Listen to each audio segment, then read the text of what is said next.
Bonjour à toutes et à tous et bienvenue dans cette troisième émission de Double Contact, l'émission qui parle deux fois plus de football. Et pour m'accompagner aujourd'hui, comme la semaine dernière, on retrouve donc Baptiste View. Salut Baptiste, comment ça va? Salut, bah écoute, ça va et toi? Super, comme d'habitude. Et l'acolyte de toujours, qui est celui qui est là depuis le début, Yvon Marcelin. Salut Yvon, j'espère Ça va? que comme Baptiste ça va. Ouais, ouais, impeccable. Et Prêt ben pour la troisième. c'est le principal. Donc oui, dans cette troisième émission, effectivement, on va donc s'attarder sur le foot italien et plus particulièrement sur le mythe de la bandiera, donc quelque chose qui est assez méconnu en France. Donc on parlera dans un premier temps vraiment définir ce qu'est une bandiera, puis on s'appuiera sur quelques exemples dans le foot italien et on recevra dans un second temps Guillaume Maillard-Passini, donc qui est journaliste notamment sur Eurosport et donc spécialiste du foot italien afin de parler de tout cela. Mais donc, messieurs, je vous propose tout de suite de débuter le match et donc le début de la première mi-temps.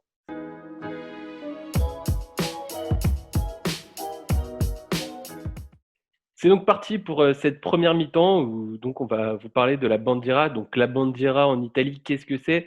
Donc le mot à proprement parler, ça signifie drapeau en italien. Donc c'est vraiment cette idée du porte-étendard, un joueur qui représente les couleurs de son club.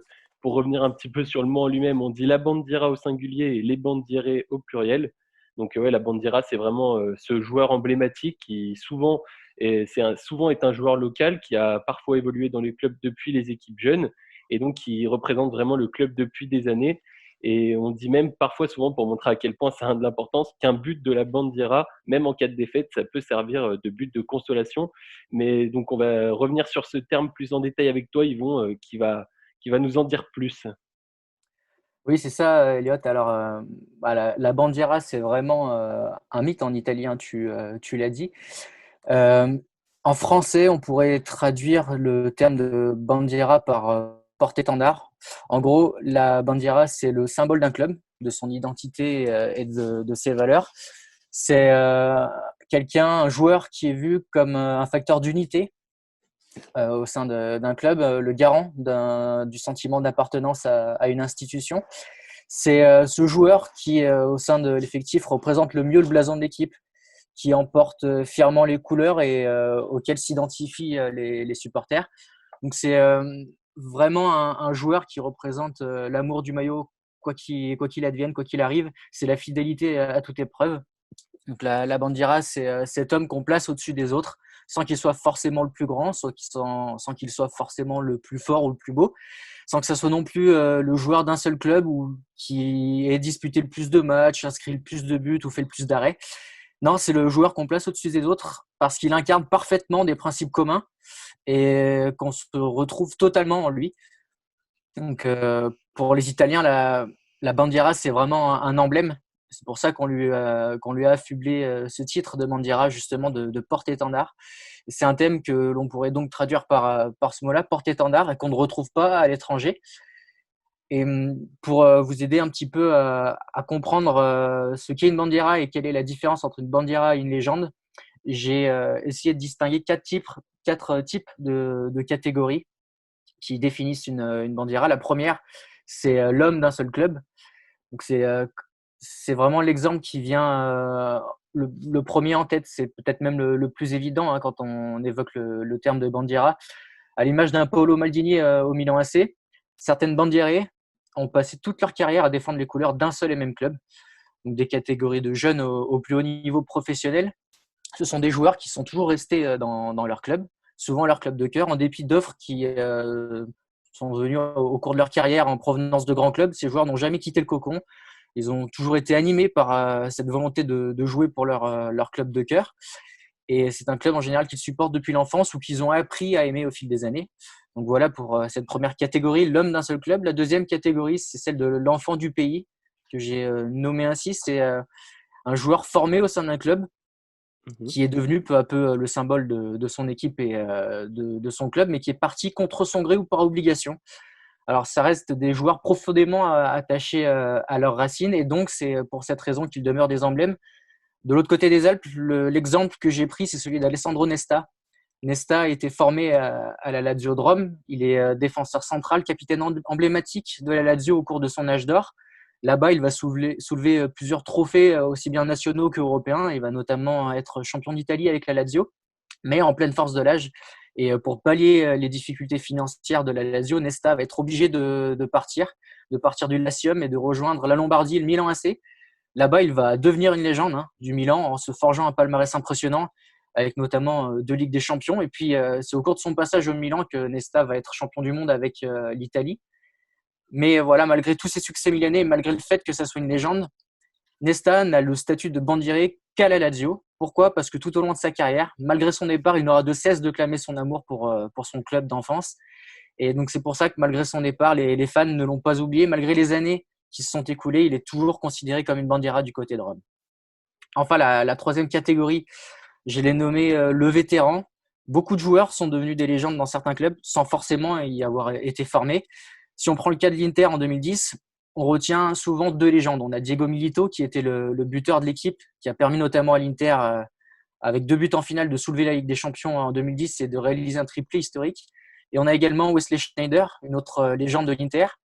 Ce sont 2 joueurs envers lesquels les tifosi de l'Inter ont énormément de respect, mais c'est pas comparable à ce qu'ils éprouvent envers un homme comme Javier Zanetti, qui est vraiment la bandiera de l'époque pour l'Inter Milan.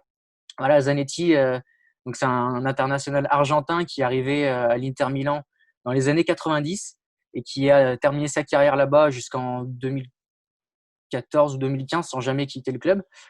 À l'époque, en 2010, c'est un joueur quand même moins influent qu'un Milito ou qu'un Schneider dans la conquête du triplé de l'Inter.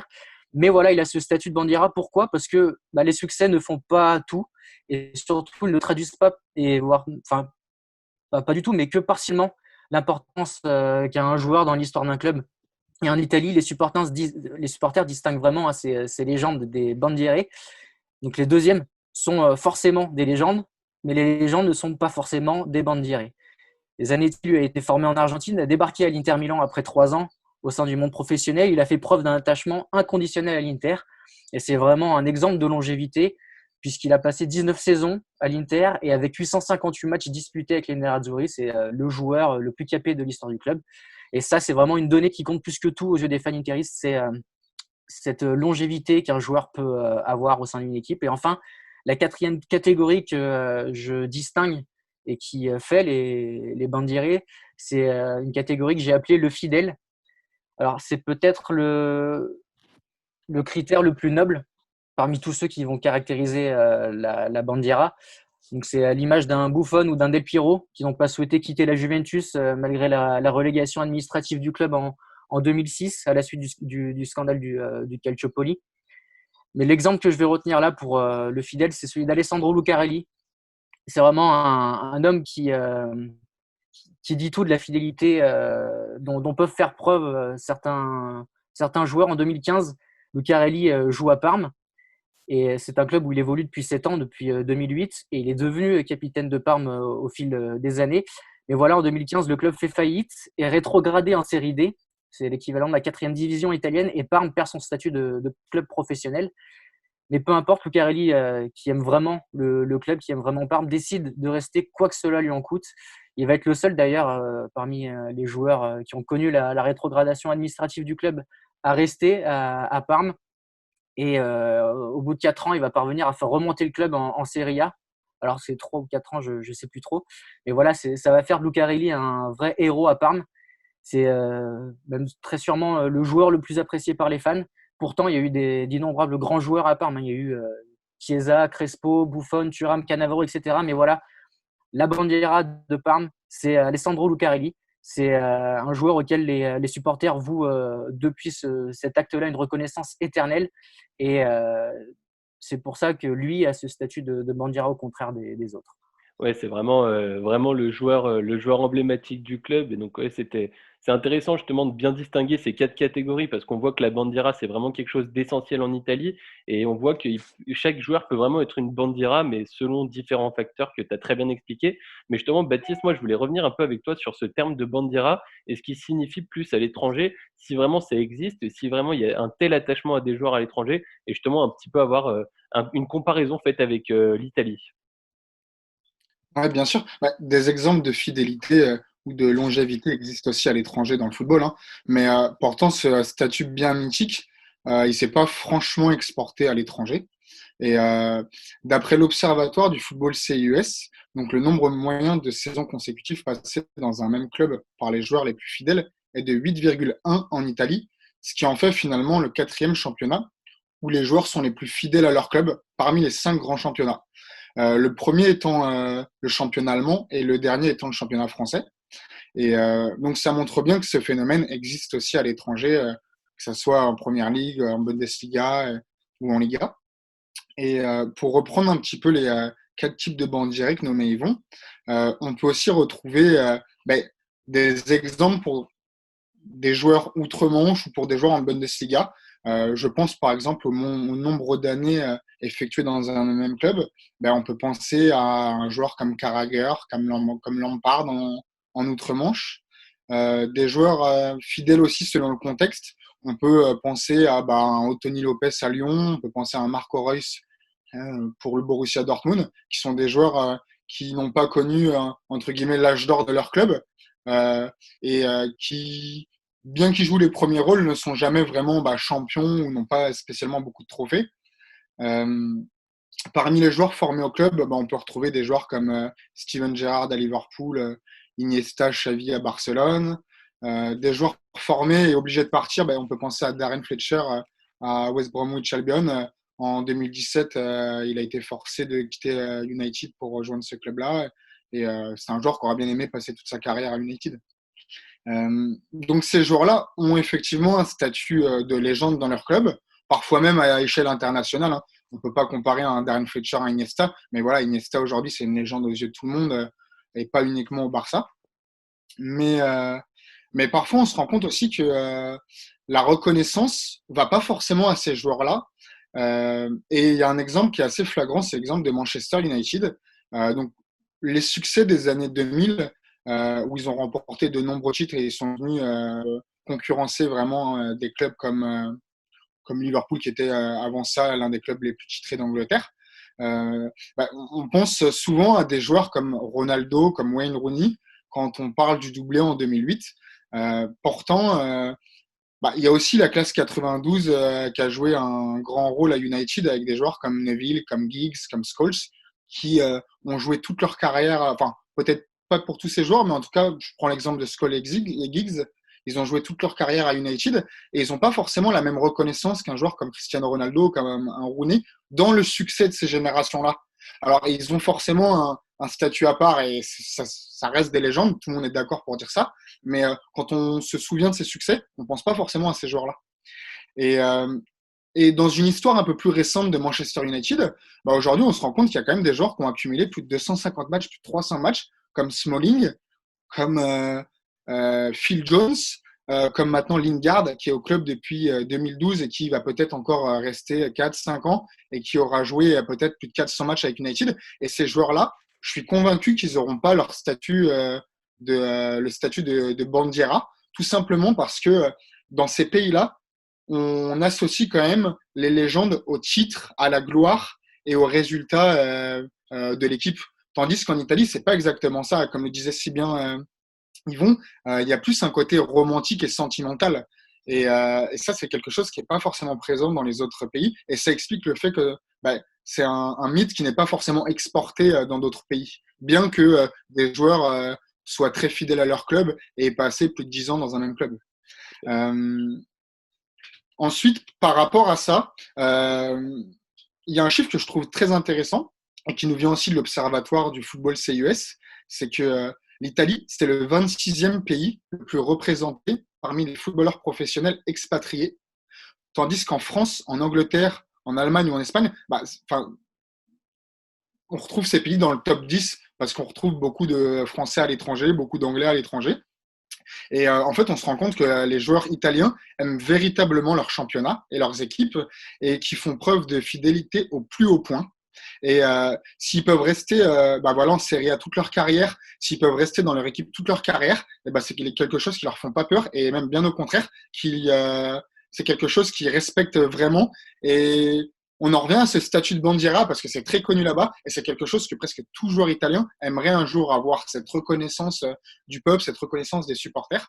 Et aujourd'hui, on peut penser à un joueur comme Insigne, Donnarumma, il n'y a pas longtemps, expliquait aussi que lui, il aimerait bien faire partie des joueurs mythiques en Italie. Et ça m'étonnerait pas de le voir rester peut-être toute sa carrière en Serie A. Et ça, c'est quelque chose que je trouve quand même assez beau, c'est cette fidélité qu'ils ont à leur culture, à leur football italien qui leur sont très chers. Et c'est pas forcément des joueurs qui ont envie de s'exporter, peu importe s'ils peuvent gagner plus de trophées à côté, peu importe s'ils peuvent avoir une meilleure carrière, et même peu importe s'ils peuvent aussi gagner plus d'argent. Parce que le football moderne et sa réalité économique, depuis la fin des années 90, ont appauvri le football italien. Et il y a pas mal de joueurs qui sont restés dans leur championnat et dans leurs équipes, alors qu'ils auraient pu gagner beaucoup plus d'argent à l'étranger, notamment en Angleterre, là où les droits TV ont explosé et où les salaires sont beaucoup plus conséquents, ou en Allemagne, parce que l'Allemagne fait aussi partie des pays où la santé financière des clubs est l'une des raisons pour laquelle les joueurs sont extrêmement bien payés là-bas. Et ces joueurs-là n'ont pas spécialement cédé à, au football moderne et on va dire capitaliste d'aujourd'hui, et ils font plutôt preuve d'amour pour leur club et c'est ce que je trouve vraiment magnifique. Ouais, en fait, il y a vraiment cette différence. Le terme de bandiera et de joueur mythique, il y a vraiment cette différence que le joueur mythique, la légende dans les clubs à l'étranger, c'est vraiment dû à la performance sportive sur le terrain. Et on va s'en rappeler, surtout grâce à ça, à la performance sportive, les trophées remportés. Alors qu'en Italie, on peut avoir cette étiquette de bandiera, même sans, c'est plus vraiment, comme tu le disais, du romantisme et quelque chose qui est inné du joueur de par sa fidélité ou de par les autres facteurs qui vont évoquer plus tôt. Et donc justement, là, évidemment, on n'en a pas parlé depuis le début et ça va être le moment de faire un focus sur lui. Il y a la Bandiera Ultime en Italie et donc qui hier donc a joué, c'était le 28 mai 2017, donc hier, il y a 3 ans jour pour jour, jouait son dernier match avec l'AS Roma. Donc lui, pour le coup, c'est vraiment la Bandiera Ultime. Il a évolué à l'AS Roma de 1889 en équipe jeune jusqu'en 2017. Donc, il devient pro en 1993. Donc, au total, il a joué 24 saisons en professionnel là-bas. Il a toujours joué uniquement pour ce club. Et donc, ouais, en tout, il a joué 786 matchs avec le club de la capitale italienne et il a inscrit 307 buts. C'était vraiment, donc lui, comme c'était ce qu'on appelle en Italie un trequartista, donc un trois quarts en français. Il évoluait vraiment entre le milieu et la défense adverse. On a d'ailleurs souvent parlé de dépendance Totti à l'AS Roma durant ces 20 dernières, un peu plus de ces 20 dernières années. Et donc, franchement, lui, vraiment, pour le coup, il vient parfaitement illustrer ce qu'on disait. Et donc, Baptiste, je ne sais pas si tu veux un petit peu revenir déjà d'abord sur sa carrière en elle-même, qui peut être intéressante à décrire avant d'évoquer pourquoi vraiment c'est une bande d'Ira. Ouais, Francesco Totti, du coup, c'est vrai il a débuté très tôt à la Roma, donc le 28 mars 1993 contre Brescia. En fait, il a démarré dans les années creuses de la Roma parce que les années 90, malgré des joueurs de qualité, sont pas les années reconnues comme étant les plus grandes années de la Roma. Pourtant, il y a eu des joueurs comme Rudi Voller, comme Hassler, comme Candela, comme Alder, Cafu. Mais hormis cette Coupe d'Italie en 91, la Roma peine à avoir des résultats. Et en fait, c'est avec l'émergence de Totti, donc, qui est un meneur de jeu reconverti en attaquant de soutien, puis même attaquant de pointe, que coïncide le retour au sommet pour la Roma au début des années 2000, avec notamment ce Scudetto remporté en 2001, qui est le premier titre de champion de Serie A depuis 1983. Donc ça remontait presque à 20 ans de disette pour le club romain. Et plus tard, deux Coupes d'Italie en 2007 et en 2008. Et en fait, jusqu'à son dernier match en 2017, Totti a permis à la Roma de jouer les premiers rôles en Italie, sans forcément se construire un palmarès extraordinaire pour un joueur de cette trempe-là. La Roma a été 8 fois vice-champion d'Italie, a été 5 fois finaliste de la Coupe d'Italie, donc jouait vraiment les premiers rôles sur le plan national. Sur le plan international, ils n'ont jamais fait mieux que le quart de finale de Ligue des Champions. Euh, mais c'était quand même un club qui était respecté et qui faisait quand même peur, avec des résultats aussi un petit peu sur la scène internationale. Sur le plan individuel, Totti, lors de ce premier Scudetto, c'est un joueur qui finit cinquième au Ballon d'Or 2001. Plus tard, après la Coupe du Monde 2006, il devient meilleur buteur du championnat 2007.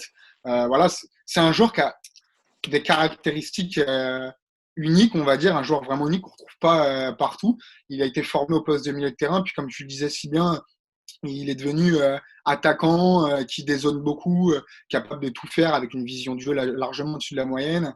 Euh, une frappe surpuissante, mais aussi une finesse technique. On se souvient tous de ces petits lobes qu'il faisait juste devant la surface et qui surprenaient les gardiens chaque saison. On se souvient de ces talonnades, cette protection de balle hors pair qu'il avait. Enfin voilà, c'est un joueur qui était vraiment unique et qui a porté la Roma pendant il me semble, 24 ans, si je dis pas de bêtises, C'est et ça, qui l'a ramené vraiment au premier plan, pardon.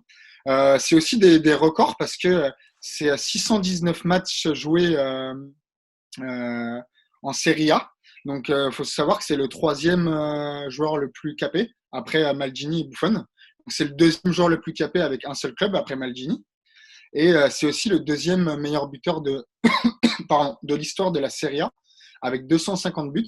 Donc, deuxième au classement après Silvio Piola, qui était d'ailleurs un des joueurs de la Lazio. C'est un exemple aussi de longévité avec voilà, notamment le joueur le plus âgé à avoir marqué en Ligue des Champions à 38 ans et 59 jours. Donc, ça s'est déroulé en 2014 contre Moscou. Et voilà, tout le monde est unanime pour dire que c'est une immense carrière et qu'il a vraiment mis la Roma au premier plan, sans forcément se construire, encore une fois, un palmarès fou, parce que pour un joueur de cette trempe-là, bah, seulement un titre de champion et deux titres de coupe, bien qu'il ait gagné aussi la Super Coupe d'Italie à deux reprises, donc en 2001 et 2007, c'est quand même un peu pauvre. Alors effectivement, il a aussi gagné la Coupe du Monde avec la Squadra Azzurra, et il a été finaliste de l'Euro aussi en 2000, mais c'est un joueur qui aurait pu prétendre à un palmarès bien plus gros, qui aurait pu prétendre à des records encore plus gros sur le plan individuel. Mais, euh, mais je pense que c'est pas ça qui l'intéressait forcément. Il a toujours été bien à la Roma et il a permis à la Roma voilà, de se hisser à ce niveau-là, encore une fois. Et c'est quelque chose d'extraordinaire, quoi. Il est reconnu pour ça et il a été respecté il est respecté par tout le monde, même les supporters adverses. Puis il a été, comment dire, il a eu une reconnaissance parmi les meilleurs joueurs du monde, comme des joueurs comme Ronaldo, Zidane, qui louaient ses qualités et sa fidélité. Donc, Bien ouais, sûr, pour rebondir un petit peu sur ce que tu disais concernant malgré tout un palmarès qui, au vu des caractéristiques du joueur, peut paraître assez faible, c'est vraiment aussi cette comparaison-là. C'est Francesco Totti, il faut bien se rendre compte que pour le peuple romain, pour les supporters de l'AS Rome, c'est vraiment un joueur, c'est limite un demi-dieu. Et il y a vraiment, et pourtant, il a, de par son empreinte sportive en elle-même, les trophées ramenés au club, et elle est quasiment, enfin, il y en a quelques-uns comme tu l'as très bien dit, mais c'est pas quelque chose d'extraordinaire. Et donc c'est pour ça que justement avec Yvon, Yvon il va essayer de nous expliquer un petit peu pourquoi il a ce statut de bandiera ultime en Italie et même pas que pour les Romains, mais dans l'esprit italien et même dans l'esprit des gens qui aiment le football de manière générale. Ouais, tu l'as dit, Elliot, et Baptiste aussi, tu t'en as parlé, mais voilà, Totti, c'est quelqu'un qui est adulé par les supporters de l'AS Roma. Il est considéré, tu disais, comme un demi-dieu, comme une légende vivante à Rome. C'est évidemment une légende du club, mais comme tu l'as dit en introduction, c'est peut-être le joueur qu'on peut vraiment qualifier de l'exemple ultime de ce qu'est une bandiera, puisqu'il combine tous les critères qui en définissent le mythe. Donc, je vais reprendre les critères dont j'avais parlé dans la première partie et vous comprendrez pourquoi est-ce que Totti est vraiment l'exemple ultime. Alors, Totti, c'est l'homme d'un seul club. Ses débuts en 93, ses adieux dans les larmes en 2017. Au total, c'est 24 années de sa carrière professionnelle avec pour seul et unique maillot celui de l'AS Roma. C'est l'enfant du pays. Totti est né à Rome et supporter de l'AS Roma depuis son plus jeune âge, hein. Sa famille était pour l'AS Roma, ses parents l'étaient. D'ailleurs, pour l'anecdote, le Milan AC avait cherché à le récupérer en 88 ou 89, je crois que c'est en 88. Mais ses parents ont refusé, alors non pas parce qu'ils ne voulaient pas qu'il joue pour l'AC Milan, mais parce qu'il était encore jeune. Et ça fait partie de son histoire, hein, puisque derrière, on verra que son histoire avec la Roma sera magnifique. Donc, né à Rome, supporter de la Roma et puis formé au club depuis ses 13 ans. Et Totti, en fait, pour les Romains, c'est l'homme qui a réalisé le rêve de tous les gamins, qui a joué pour son club de cœur, qui arrivait à jouer avec la Roma au plus haut niveau et qui a fait gagner la Roma au plus haut niveau. Donc voilà pour les 2 premiers critères. C'est également un vétéran. 786 matchs disputés, toutes compétitions confondues avec la Roma. 307 buts inscrits. Donc Totti, c'est à la fois le joueur le plus capé, celui qui a porté le plus de fois le brassard avec l'AS Roma et c'est le meilleur buteur du club. Donc ce sont des stats qui prouvent à la fois sa longévité puis son importance dans l'histoire de l'AS Roma. Et enfin, c'est un fidèle parmi les fidèles, c'est 25 saisons au sein d'un seul et même club. Et ça suffit à prouver la fidélité de Totti. Mais en plus de ça, et vous l'aviez évoqué avant, Totti, c'est un joueur qui a longtemps été considéré comme l'un des meilleurs milieux de terrain du monde, peut-être même pendant une période le meilleur joueur italien du monde. C'est devenu forcément la cible des meilleurs clubs du continent, notamment le Real Madrid. Et voilà, malgré cela, malgré le peu de titres remportés avec l'AS Roma, c'est quelqu'un qui a toujours montré son attachement à sa ville, montré son attachement à son club, et ça l'a poussé à refuser les avances de ce qu'on peut considérer, même si elle n'a pas eu le palmarès, le rayonnement qu'on attendait d'elle, mais qui a refusé les avances de l'équipe la plus prestigieuse des années 2000, c'est le Real Madrid des Galactiques, à une époque où la Roma, elle, entamait son déclin progressif dans le paysage du foot italien et européen. Voilà, il a décidé par amour de faire une croix sur la gloire et sur l'argent. Donc, tous ces critères-là, Totti les valide un à un. Et vraiment, hein, du début à la fin de sa carrière, ça a été l'emblème de son club et de sa ville, sur les terrains d'Europe ou d'Italie. Et puis, et à ce jour du 28 mai 2017, où le Stadio Olimpico a vraiment été le théâtre de scènes touchantes et émouvantes entre le joueur et son club. Et ça reste un jour comme une sorte de deuil pour toute une ville. C'est un jour chargé en émotions au cours duquel les tifosi de la Roma ont dit adieu à leur bandiera. Bien sûr, et c'est vraiment ouais, cet exemple ultime. Et puis même, on entend souvent des témoignages.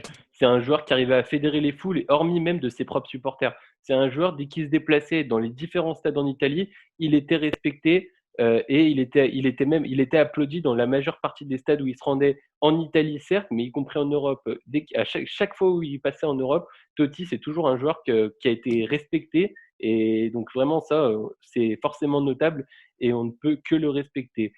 Messieurs, on touche à la fin de cette première mi-temps et donc on va tout de suite passer à la deuxième mi-temps avec notre invité Guillaume Maillard-Passini.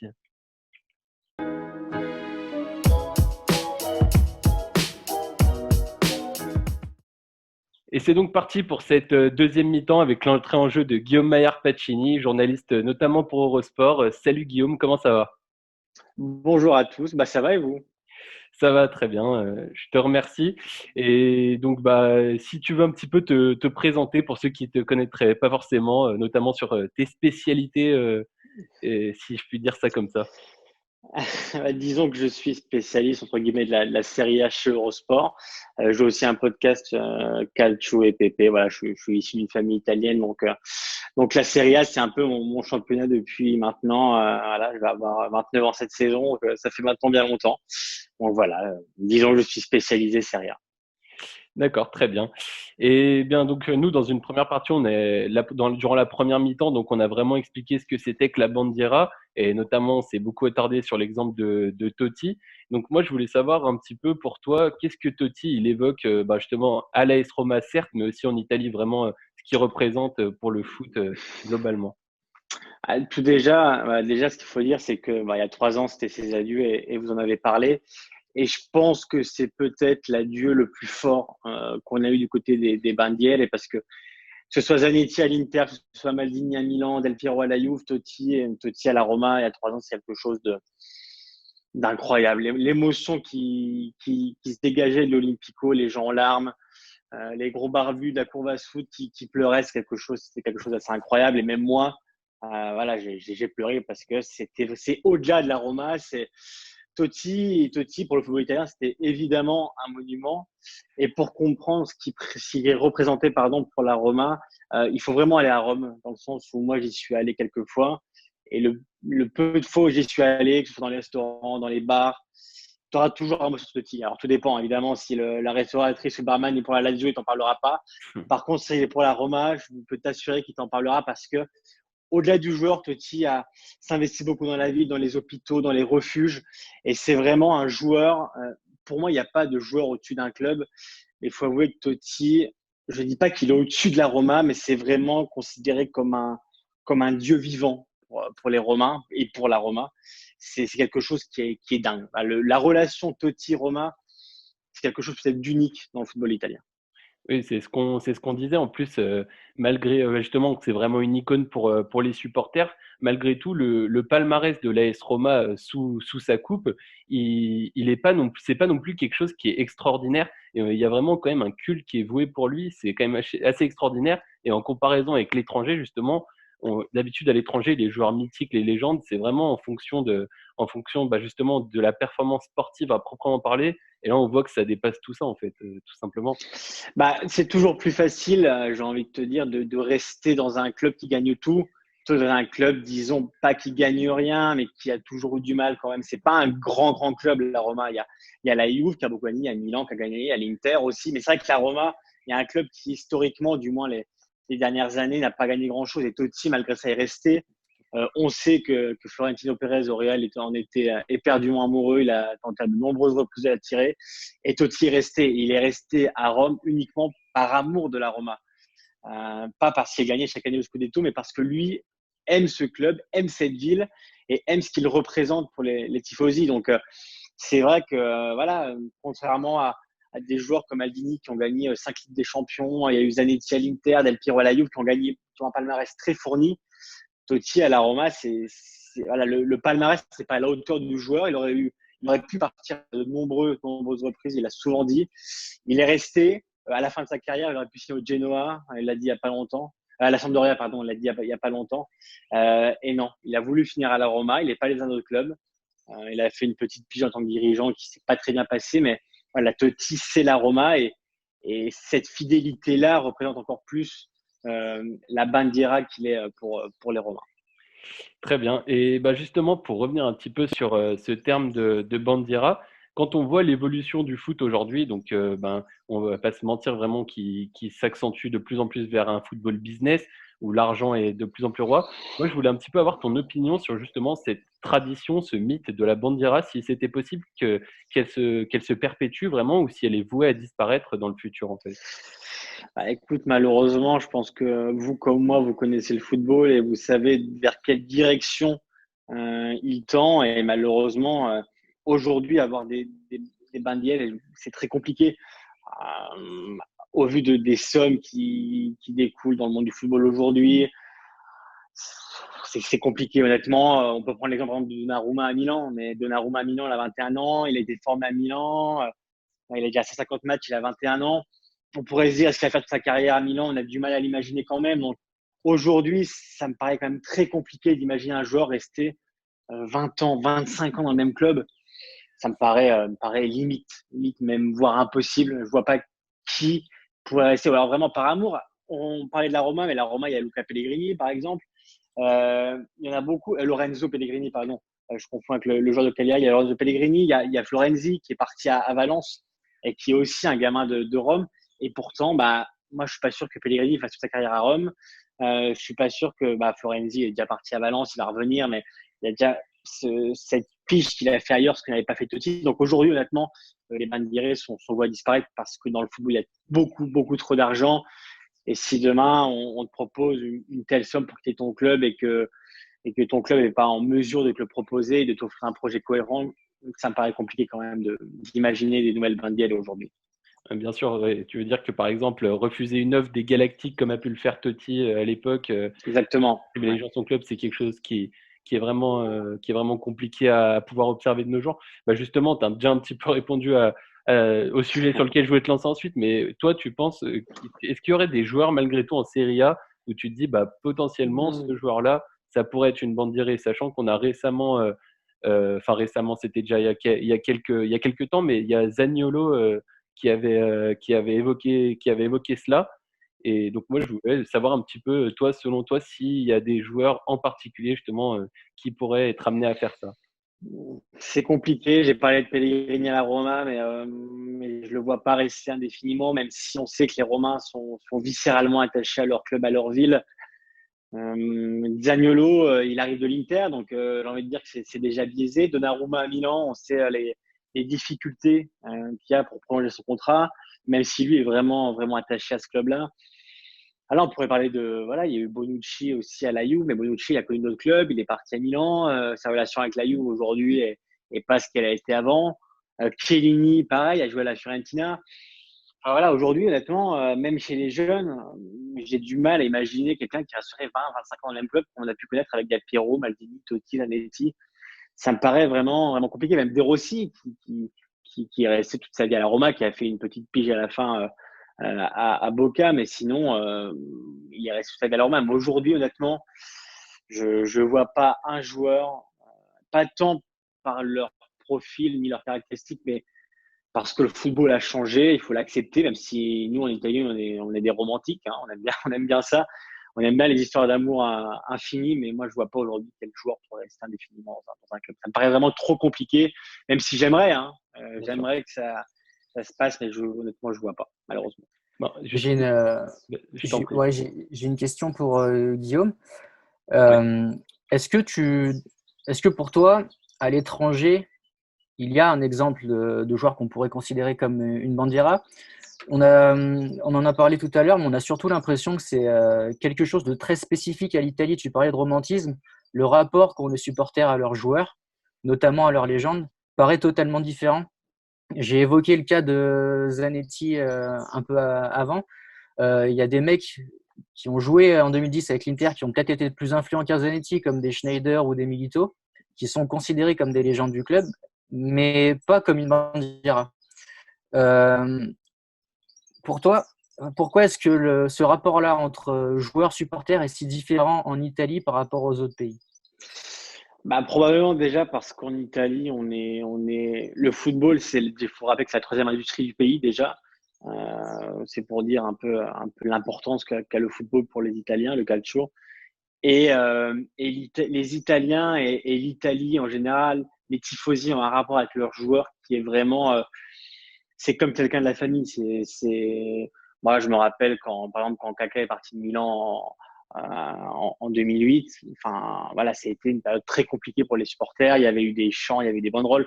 Les supporters du Milan étaient partis sous sa fenêtre, sous son domicile, pour lui demander de rester, alors qu'il avait un enfant en bas âge et leur demandait de se taire gentiment. Mais c'est des histoires comme ça qui font que l'Italie, voilà, le football a trop d'importance maintenant pour les Italiens et c'est ce qui fait le charme de l'Italie. Hein, et je dis ça, mais moi je suis pareil. Hein, mais c'est vrai qu'en Italie, on a un rapport au football. On est un pays de football. Alors, on a un pays qui a une culture foot. On vit pour ça. Moi, j'ai été élevé au dimanche 15h. Alors aujourd'hui, c'est plus dimanche 15h, mais à l'époque, c'était dimanche 15h. Il y avait le multiplex, il y avait la radio. C'était vraiment le rendez-vous pour tous les tifosi. Et c'est vrai que pour nous, le football, j'ai envie de te dire que c'est la vie. Voilà, c'est quelque chose qui est très important. Et c'est peut-être pour ça aussi que les joueurs se sentent un peu redevables par rapport aux tifosi, par rapport à ce qu'ils leur donnent, ce qu'ils leur apportent. Ils les chouchoutent, ils les aiment. Et c'est parfois aussi un peu la guerre parce que voilà, quand tu as des joueurs qui veulent partir alors qu'ils sont depuis toujours dans un club, bon, il y a toujours un moment où ça vacille. C'est comme les histoires d'amour. Hein. Il y a un moment où c'est compliqué. Tu es proche de la rupture et puis en fait tu restes. Euh, Pareil, on peut parler de Pirlo. Pirlo à Milan est resté pendant longtemps. Alors il venait de l'Inter, mais on sait dans son bouquin, il l'avait dit qu'il a fait partir de nombreuses reprises et pourtant il est resté. Et c'est vrai qu'aujourd'hui, les supporters du Milan lui en veulent un peu, mais honnêtement, voilà, il y a un rapport vraiment tifosi-joueur qui est spécifique. Après, il y a aussi, hein, je dis que l'Italien est un pays de football, mais l'Angleterre est un pays de football, l'Espagne est un pays de football.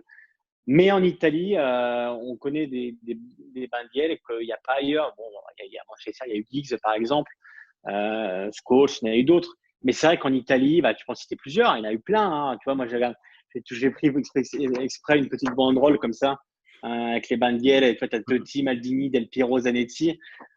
Voilà, c'est quatre symboles. On aurait pu rajouter des Rossi, mais c'est vrai qu'en Italie, alors maintenant, malheureusement, je pense il n'y en aura plus, on ne connaîtra plus.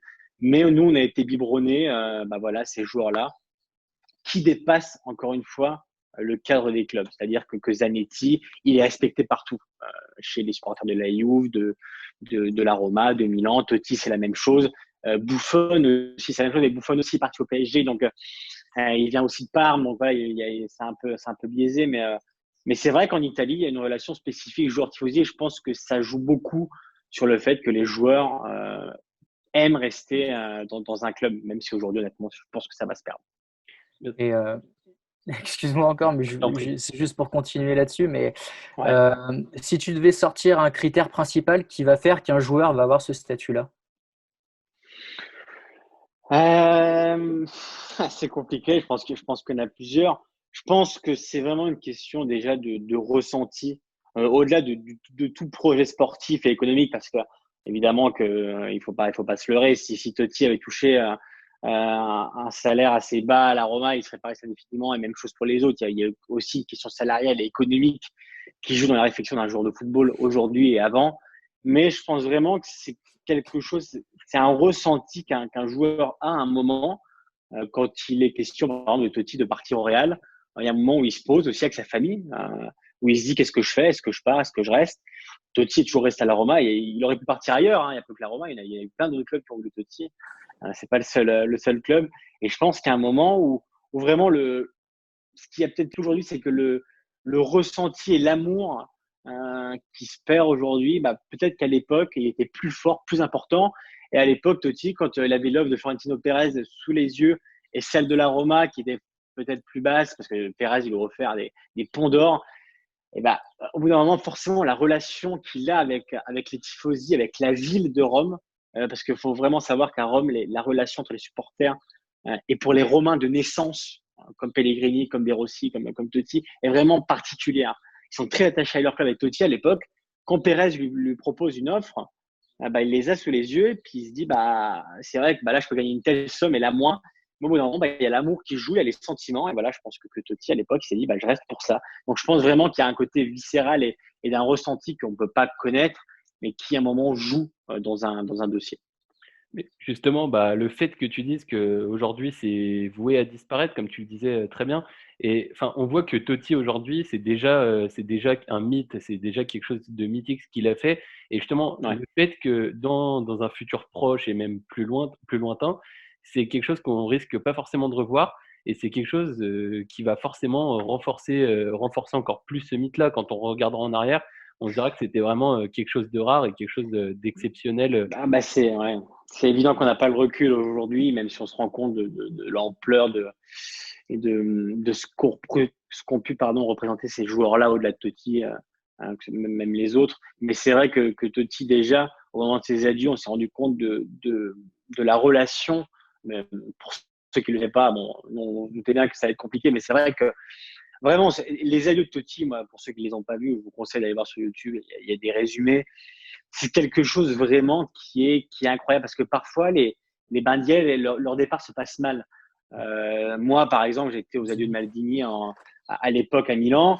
Il y a eu quelques sifflets, mais faut arrêter avec cette légende urbaine. Il y a eu quelques sifflets, il y a eu quelques problèmes à San Siro à l'époque, mais c'était vraiment une petite partie infime du stade. C'était des adieux qui étaient magnifiques, malgré cette tâche qui reste quand même.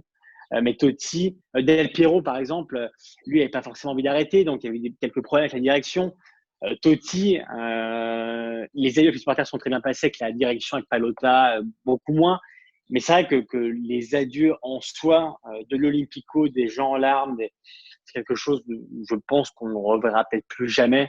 Moi, j'ai vu des vidéos aujourd'hui, quand ça fait 3 ans, c'est vraiment quelque chose qui est même à 3 ans après, qui est incroyable. Et forcément, a posteriori, d'ici 20, 30 ans, quand les personnes de cette génération et celles d'après raconteront ce qu'a été Totti, ce sera quelque chose d'assez incroyable parce que c'est un joueur qui a disputé 785 matchs avec la Roma. Enfin, je ne sais pas si on se rend compte qu'il a inscrit à plus de 300 buts. Enfin, voilà, c'est quelque chose qui aujourd'hui serait lunaire et tout ça dans un seul club. Voilà, c'est sûr qu'avec le temps, on se rend compte de ce que c'est la fidélité dans un club. Mais déjà aujourd'hui, je pense quand même qu'on peut se rendre compte de ce qui a été réalisé par Totti et par les autres. C'est sûr, c'est clair que je pense que dans le futur, ce sera encore même sûrement plus marquant. Et Oui, exactement. justement, en en parlant de Totti, on va tout de suite passer au temps additionnel avec Baptiste qui va nous raconter une petite anecdote.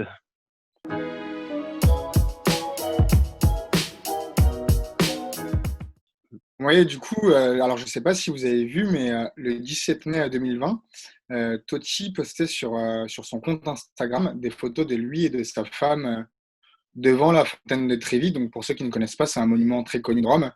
Et alors, il faut savoir que cette photo et cette sortie, bah, c'est un événement plus que rare pour Totti, parce que véritable idole dans la capitale italienne, bah, c'est un statut qui entraîne quelques inconvénients, comme le fait notamment bah, de ne pas pouvoir faire une apparition publique sans déclencher d'émeutes ou de regroupements massifs. Et il disait il n'y a pas longtemps, lors d'un entretien à Libero, que ça faisait longtemps qu'il n'avait pas vu certains monuments dans Rome, et voire même peut-être qu'il n'en avait jamais vu, certains aussi. Et il parlait notamment du Colisée qu'il n'avait pas vu depuis 3-4 ans, ou de la Via del Corso qu'il n'avait pas vu depuis plus de 30 ans. Donc, je trouvais ça assez marrant qu'il profite du coronavirus pour pouvoir s'octroyer une petite balade dans les rues de Rome avec sa compagne pour voilà, profiter un petit peu de sa belle ville qui est Rome. Et il nous indiquait aussi qu'il était habitué à cette nouvelle vie et que finalement ça lui plaisait aussi et que ce statut bien à part de roi de Rome lui convenait tout à fait, même si le sacrifice était de ne pas pouvoir profiter pleinement de sa magnifique ville. Donc, voilà. Justement, c'est grimé aussi sous son masque. On a cette photo que beaucoup ont vue, à mon avis, grâce justement au port du masque obligatoire. Ça lui a permis de feindre son identité, si je peux dire ça comme ça. Et donc, comme quoi, ça aura eu au moins un avantage pour lui, cette épidémie. Donc, messieurs, ce que je vais vous proposer, c'est qu'on passe tout de suite ensemble à la prime de match.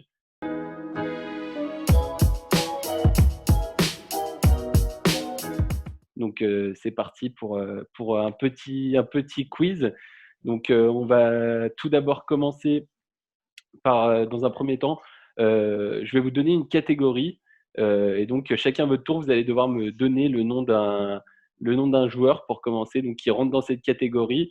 Et donc, le premier qui répète ou qui dit le nom d'un joueur qui n'appartient pas à cette catégorie sera éliminé. Et jusqu'à ce qu'on se retrouve avec une personne qui marquera un point. Donc, je suis entre deux Italiens, là, ça va être pas facile, j'ai l'impression. J'ai une pression énorme. Je te souhaite beaucoup de courage, Baptiste. Donc, la première catégorie que je vous propose, c'est les joueurs français passés par le Milan AC, sachant que j'accepte les joueurs qui ont la double nationalité, donc qui sont pas forcément reconnus comme français, mais qui ont quand même la nationalité française en deuxième nationalité. Donc, on va laisser bien entendu l'honneur à Guillaume de commencer. Donc, Guillaume, je t'en prie. Je vais citer Marcel Desailly pour son but en 94 en finale. Voilà. Marcel Desailly, c'est bon. Baptiste, c'est à toi. Je vais citer Dugarry. Christophe Dugarry, c'est bon. Patrick Vieira. Patrick Vieira, c'est bon. Jean-Pierre Papin. Jean-Pierre Papin, c'est bon. Adieu, Baptiste. C'est compliqué, j'ai l'impression. Quand même. Laurent Blanc. Pardon ? Laurent Blanc, je ne sais plus si. Non, Laurent Blanc, non, c'est l'Inter. Il a joué à l'Inter chez le voisin historique. Non, donc Baptiste, tu es éliminé, donc ça continue entre Yvon et Guillaume. Yvon, je t'en prie. Philippe Mexès. Oui, c'est bon. Ah oui. Adil Rami. Adil Rami, c'est bon. Ah, ça va être dur. Attends.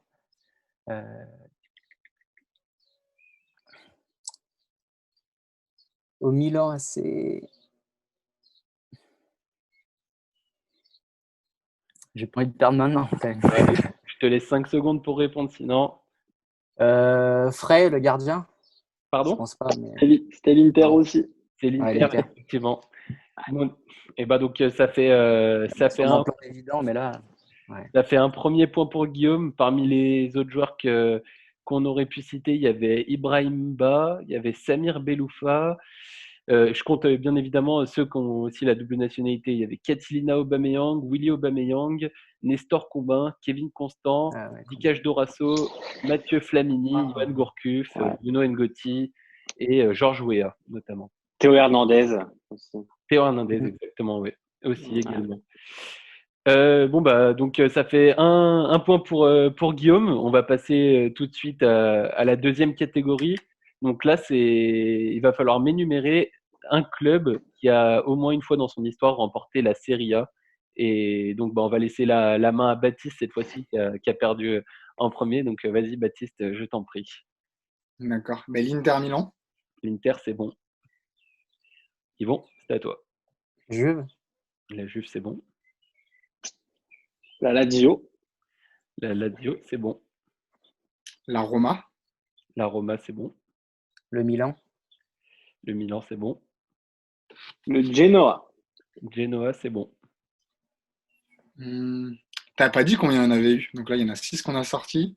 Euh, hmm,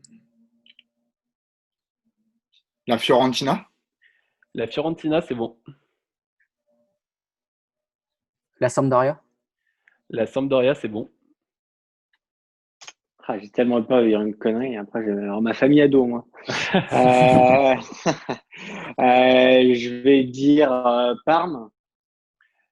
Euh, Parme, non, Parme, c'est pas bon. Aïe, aïe, aïe. Je vais vraiment mettre ma famille ado, moi. C'est terrible. Et ben donc du coup Guillaume est éliminé. Ça va être joué entre Baptiste et Yvon. Donc Baptiste, c'est à toi. euh, Là on rentre dans une partie compliquée là. puis les plus gros ont été dit, il me semble. Ouais, oui. Euh, ouais, ils ont tous été dit.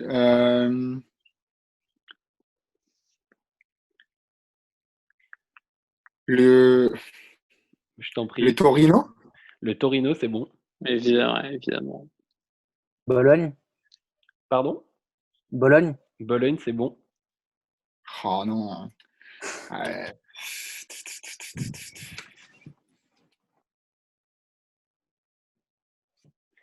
Bon, allez, je te laisse 5 secondes. De toute façon, là, il va falloir proposer quelque chose, hein. Ouais, là, ça va être compliqué. Euh, Attends, hein. je sais plus s'il a été dit. Parme? Parme, bah, c'est celui sur lequel Guillaume a perdu. Non, Ah c'est pas putain, bon. chier. Et bah donc ça fait un point pour Yvon également. Et donc parmi les clubs donc que vous n'avez pas cités, il me semble le Genoa. Je suis pas sûr que vous l'ayez Ah cité. Si, punaise. on l'a dit, il a, ouais, je Oui, l'ai il a dit, été ouais, dit. je l'ai Il a pardon. dit. dit. Il y a le Il y Napoli, a il y a le Napoli. Le Il y Napoli, a évidemment. le Hellas, il y Vérone. a exactement Hellas Vérone. Il y a Cagliari. Il y a Spezia Calcio 1906. Il y a La Casale. Spal. Ils n'ont pas été la Spal? Las Palmes n'ont pas été, non. Il y a Non, donc ouais, même à l'époque. Casale, Vercelli, Novez et il me semble que et l'Hellas Vérone, je sais. Ah si bah oui, tu viens de le dire. Ah, Ah, il avait été dit. Voilà, c'est la fin là, c'était pas forcément évident. Mais donc du coup pour continuer, donc ça fait un point pour Guillaume, un point pour Yvon. Pour continuer ce petit jeu, je vais vous proposer le même format qu'on avait fait dans la deuxième émission. Pour t'expliquer un petit peu, Guillaume, c'est un peu une sorte de question pour un champion. Et je vais commencer à faire un descriptif d'un joueur ou d'une personnalité du football italien. Et donc le premier à m'énumérer son nom, et ben Très bien. remporte le point. Tu es donc Julien Lepers. Exactement, là c'est exactement ça. Donc c'est parti. Alors je suis italien et né le 8 mai 1960 à Travagliato. Je suis défenseur central et j'ai remporté 3 Coupes d'Europe des clubs champions en 89, 90 et 94. Maldini. Non, c'est pas Maldini. Parisi, Baresi, Baresi. vous êtes Ouais, deviné. c'est Ah Baresi, ouais. ouais. C'est Baresi. Donc, ça fait un deuxième point du coup pour Yvon qui mène 2-1. Donc le suivant. Un petit peu plus compliqué. On monte crescendo. Alors, je suis né le 28 novembre 1977 à Rome et donc je suis de nationalité italienne. Je suis défenseur gauche et champion du monde avec l'Italie. Panucci. Non, Non. je suis né. Fabio Grosso. C'est ça, c'est Fabio Grosso. Ouais, J'allais dire, ouais. je suis notamment connu en France pour mon passage du côté de l'OL. J'ai également joué à l'Inter, à Palerme et à la Juventus. Je suis désormais entraîneur de Brescia. C'est une bonne réponse, donc ça fait toujours 2 points pour Yvon, 1 point pour Guillaume et 1 point pour Baptiste. Il reste deux questions. Alors, j'enchaîne. Je suis né le 31 juillet 1969 à Lecce. Je suis également italien et j'ai joué pour 2 clubs, l'US Lecce et la Juventus. J'ai gagné 5 championnats. Nicoli. Non, j'ai Ah, gagné, merde. j'ai gagné 5 championnats d'Italie et une Ligue des Champions. Je suis surtout connu désormais pour mon rôle d'entraîneur. J'ai entraîné Arezzo, Bari, Conte. Conte. C'est la bonne Ah, réponse. C'est la bonne réponse. Donc ça fait, donc il restait bien sûr l'Atalanta, Sienne, la Juventus, l'Italie, Chelsea et désormais l'Inter Milan. Ça fait donc 2 points pour Guillaume, 2 pour Yvon et 1 pour Baptiste. Donc c'est plus que serré. Et donc il me reste un dernier joueur. Donc on va voir si ça ça va être permettra rapide. de vous départager. Celui-là, il est un petit peu plus compliqué, mais vous allez quand même trouver. Je suis né le 28 juin 1974 à Rome. Je comptabilise seulement 3 sélections avec l'Italie. Je suis gardien de but et là aussi très connu dans l'Hexagone.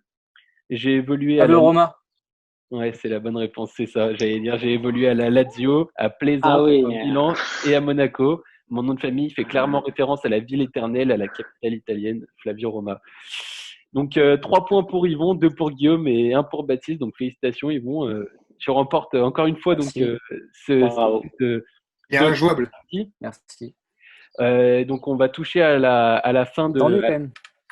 Ouais non c'était serré là. En même temps il y a un expert, il y a notamment un expert. Ah, l'expert, il s'est raté. L'expert, il s'est raté. J'ai honte. Et ben donc ouais, on touche à la fin de cette émission. Guillaume, je voulais te remercier d'avoir été avec nous, c'est très gentil de ta part. Et je voulais savoir si tu peux nous dire un petit peu où est-ce qu'on peut te retrouver, notamment pour les gens qui nous regardent. Eh ben, on peut me retrouver sur eurosport.fr, hein, où le football italien est décrypté et analysé. Et surtout en ce moment avec la reprise, normalement, qui devrait être décrétée ce jeudi, on l'espère. Et sur Calcio PP aussi, le podcast que je fais avec Yoann Crochet. Il y en a un qui est sorti aujourd'hui, donc ce jeudi. Donc voilà. Mais principalement, évidemment, sur Eurosport, presque toujours de la semaine. Où voilà. Le football italien, il n'y a rien qui passe entre les mailles du filet. Ok, et bah, très bien. Et ben, je pense que les gens prendront beaucoup de plaisir à aller voir tout ça. Baptiste et Yvon, je voulais vous remercier aussi d'avoir animé cette émission à mes côtés. C'était très sympa. Merci Elliot et puis Plaisir. merci Guillaume aussi d'être. Merci à vous de l'invitation. Merci à C'est tous gentil. et merci Guillaume. Oui. Et puis, ben, en attendant, n'hésitez pas à nous laisser des commentaires sous cette vidéo, nous laisser un petit pouce bleu et à nous donner vos avis, à vous abonner à notre chaîne pour ne rien manquer. Et puis, ben, on vous souhaite une bonne fin de journée et on vous dit à très vite pour la prochaine émission de Double Contact. Salut!